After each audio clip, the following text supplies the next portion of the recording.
Hello and welcome back everyone to La-Mulana Randomizer, and in this episode we will be spending off the coins that we got in the last episode by abusing the Luck Fairy, hopefully to go get those pieces of software that are still on the surface for us. Very expensive.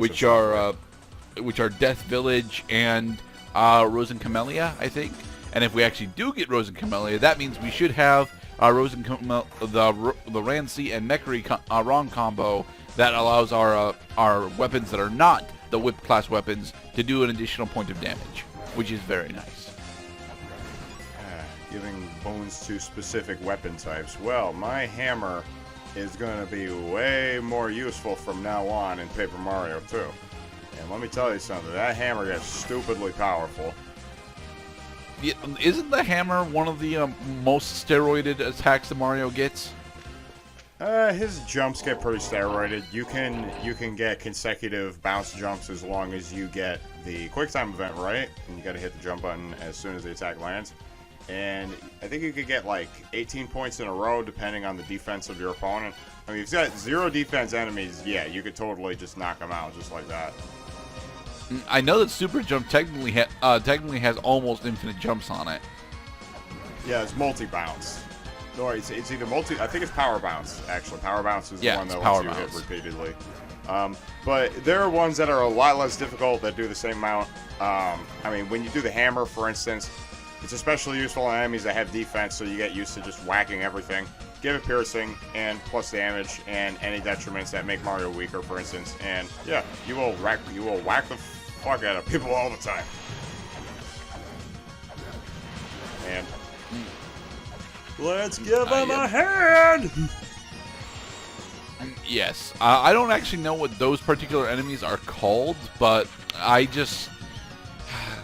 Wall Masters. Okay. We are still in the dark, but if you'll notice, there's this plaque that is moving down. And now that we have the Shell Horn and we use the Pachette key, well, you could hear that we actually solved a particular puzzle. This puzzle that we have solved is that we have successfully summoned We have successfully summoned both Palenque's mural and his Ankh to the boss zone. So I believe that's what we're actually going to go do now. We're going to go fight Palenque. May I have your attention, please? Will the real Palenque please stand up? I repeat, will the real Palenque please stand up? We're going to have a problem. Hi. Real Slim Shady is not honestly one of my more appreciated M&M tracks. He's been spitting some dope shit lately because he still got it. He been eating long enough. Alright, unfortunately the shortcut that I think we unlocked earlier has closed itself off again, so we have to go reopen it. Damn it. Oh, the Wall Master disappeared again. Whoa, yeah, that's a Mandragora? Yep, that's a Mandragora. That piece of software is Bounce Shot. I will never need to get Bounce Shot because the only reason to get Bounce Shot is to spawn Weapon Fairies. And Weapon Fairies in this game, although actually do have a good point if you're brand new to the game, don't really have a point after your first playthrough. It's the sad truth of the matter. What Weapon Fairies do is they continuously attack using your currently equipped sub-weapon. The thing is, for a majority of the bosses, I'm using the Aegis Shield as my sub-weapon, so Weapon Fairy doesn't do anything. And using a Weapon Fairy just traveling around the rooms can be very detrimental depending on what sub-weapons you have equipped. If you've got bombs, shuriken, or caltrops equipped, expect you to really hate the Weapon Fairy because of hitting yourself or getting zapped by lightning. I have learned to love attack power gains in games when I'm on my first playthrough. Actually, well, I've also been playing a lot of games where offense is the best defense, which even in a game like this would be true for the most part when you're using the axe. So I concentrate on my attack power a lot. It makes you feel safe. It also it reduces the difficulty is what it does, because if you're chopping off the total number of swings you need to take out the boss, then you're making the fight easier overall.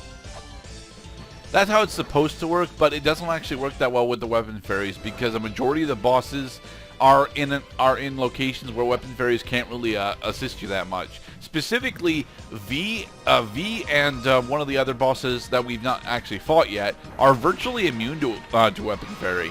It's not nice of them to be immune to weapon fairy, but they effectively are. Right, so then you tell yourself, all right, well, this boss has a different kind of health than the other enemies who are vulnerable to weapon fairy. So I have to fight this boss in a particular way, probably swap out for the Aegis shield, and just accept the nuance for what it is. So, you ready for our Kirby segment? This looks like... Oh, I thought that was the boss. It is the boss. And you can fly. Welcome to the La-Mulana shoot 'em up section.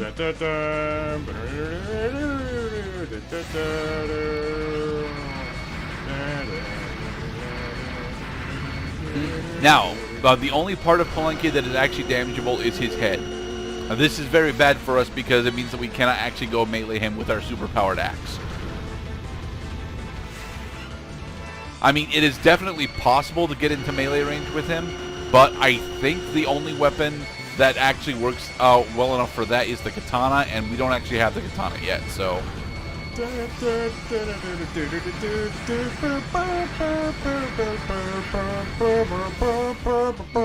Avoid the death laser. Also, try not to engage in physical contact with Palenque because, much like V, he has got the health drain. Oh man, we almost died. Damn. That desperation attack, if he hits you with it, is guaranteed to kill you, as Palenque has got a nuclear reactor inside his mech suit. Oh.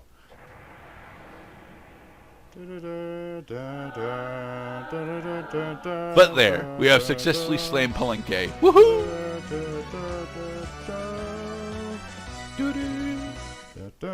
Ouch! Clumsy. Alright, so from there, we're going back to the Graveyard of the Giants so that we can actually go and do a couple of specific item checks. Because we have the Magatama Jewel, killing Palenque right now is actually a good thing. But it's not as good a thing as it's supposed to be. Because we still don't have the life seal, so we can't turn on the lights in the Chamber of Extinction. Or collect that treasure. I want that treasure. I don't even know what it is, and I want it. Why can't I have it, Mr. Cloud? Because the game has taught you can't have it until particular conditions are met. Alright. Here we are back in the backside of Chamber of Birth. And for killing Palenque, we open up this particular backside door. Woohoo!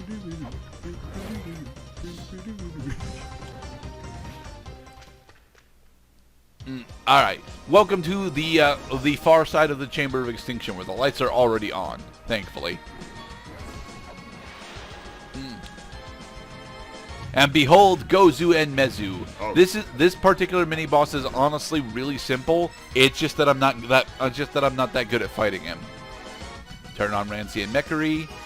Now I do slightly more damage. Yep.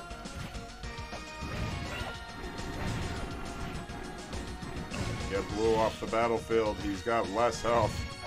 That is not actually true. Red is Mezu, or rather Horsehead, is significant. It's Oxhead and Horseface, I think. Yeah, it's Oxhead and Horseface. But Horsehead is actually significantly easier to take down. Hey, your face was like a water buffalo. Yeah, well, you smell like one. I do not smell like a water buffalo at the moment, so there. You found rubber, you're blue. No! Okay, now you have to leave this room, then you have to come back. Past Gurdette. Hey. Okay. And then you have to place the Magatama Jewel here. By placing the Magatama Jewel here, you cause the pillar to rise up, allowing you to actually place it in the correct spot up there. What that'll do is it will actually enable us to do mantra check, as in the mantra software check, slightly later on after we light up Chamber of Extinction fully. This is Spriggan. He is not actually a mini-boss because he is immune to damage, but you have to hit him enough times in order to wake him up. And you have to wake him up in order to actually use him as a platform in order to get up to the higher area so that we can leave this room. Damn it! That is pretty funny.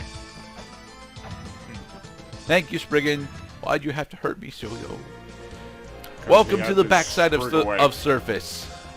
The backside of Surface has one particular treasure chest on it. Here, bomb this wall.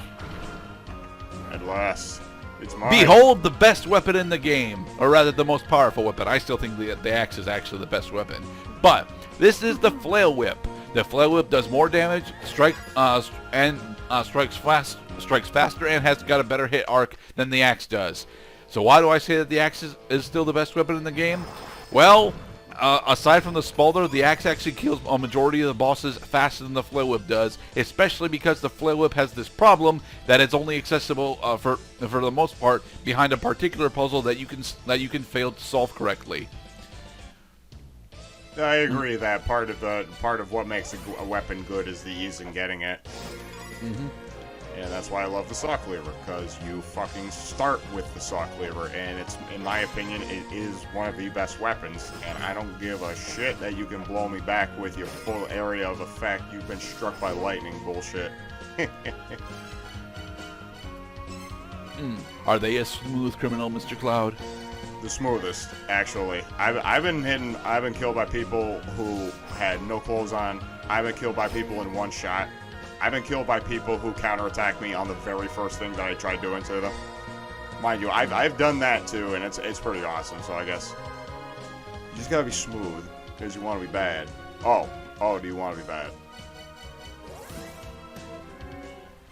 Alright, so I don't think we had the Philosopher's Ocarina yet, so there's no real point in us being in Spring in the Sky. What are we trying to do now that we've taken on Palenque? Spend our money. Honestly, that's probably what we're here to do. Yeah, we are here to go purchase Rolling Shuriken, even though the only boss in the game that we were going to use Rolling Shuriken on is already dead. So, well, you have to follow through, Mr. Gurdett. You have to spend the money that you ground up by bouncing back between screens over and over and over again for 2.5 minutes. Actually, what I should be doing here is using a key fairy in order to go into a Tower of the Goddess. You must pay tribute to the gods with large piles of money. Ground up like wheat from the fields. Yeah, there we go. Evil surprise fish. I've changed my fishy mind.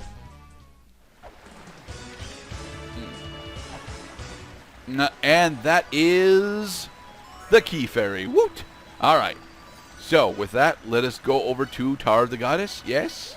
Chamber. Nope, we're going over to Chamber of Extinction. Oh, that's right. We're opening up this particular pathway. This pathway is completely hidden from you unless you know it's here. Nice. Yeah. And you need to know about this particular pathway if you're doing an entrance randomizer. Again, we are not doing an entrance randomizer, but welcome to, well, what was the graphics what was the graphic style for the original La-Mulana, specifically the WiiWare and the 2006 release. So now that we have stepped into the chamber, do we now have access to a new skin for the rest of the game? Nope. Damn it. No, this is just a very classical tribute. There's only about, it's either like 10 or 15. It's between 10 and 15 screens of the original La-Mulana 1. And it honestly is a pretty cool throwback for those people who actually have played the original La-Mulana 1. I have not, because attempting to go through Chamber of Birth or in the original La-Mulana 1 is even more. I'm not entirely sure if it's more dickish, but it's as dickish, and I don't want to go through that. Well, I tell you that it's been a trope for the longest time. I've recognized as early as Link's Awakening remake on the Game Boy Color, because it was originally a black and white game on Game Boy Pocket, I think, that they had included a graphical tribute version of, I think it was like the very first dungeon, Dungeon 1 in Legend of Zelda on the SNES. And it was. Is that what the color dungeon actually a reference to the Legend of Zelda 1? Well, the music is a reference because that is the Legend of Zelda SNES dungeon music. Do do do do do do do do do do. No, you could never open up that particular chest. It is sad. Feed me!